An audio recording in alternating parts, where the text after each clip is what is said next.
አይልኩም ሰይጣን በክፋት ባሰዋችሁ ቁጥር ግን መንፈስ ከነሱ ወደ እናንተ ይመጣል። ስለዚህ ከማን የመጣው ሲባል ከነሱ ነው የመጣው ይላል። ሂድ ተብሎ ነው ግን የተላከው አይደለም። ስለተናደደ ሰውየውን ንዴት ለማስፈጸም ስራውን ለማስፈጸም ጉዳይ ለማስፈጸም ይመጣል ማለት ነው።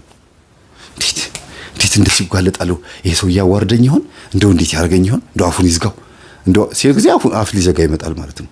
እጁን ይስበረው ሲል እጁ ሊሰብር ይመጣል። ስለዚህ እንደ መተት ነው የሚቆጠረው እርግማኑ ራሱ ቧርቱ ራሱ ማለት ነው። ያ ነው እየመጣ ያለው። ከማን የመጣው ሲባል ከሰውየው።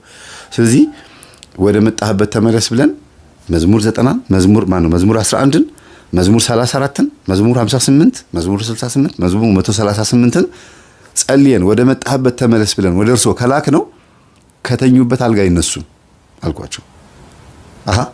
እኔ እኮ አላኩም አሉ። እኮ እየላኩ ከሆነ እኛ መንፈሱን ጠይቀን ነው የምናውቀው።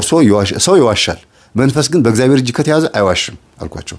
እሱ እውነት ብለሃል አሉኝ። ስለዚህ እኛ እርሶን አይደለም ግን ይሄን ላስጠንቅቆት ብዬ ነው አልኳቸው። በእርግጥም ራሳቸው ነበር የሚልኩት ማለት ሂድ ብለውት ሳይሆን አሁንም ክፉ ናቸው። አሁንም ክፋት ያስባሉ። ቴክስት ብልክላቸውም ቴክስቱን ያጠፉታል። እና የት ደብር እንደሚያገለግሉ ሄጄ ለመናገር ስሞክር ለካ አያገለግሉም። በኋላ ነው ያወቁትና በጣም አዘንኩኝ።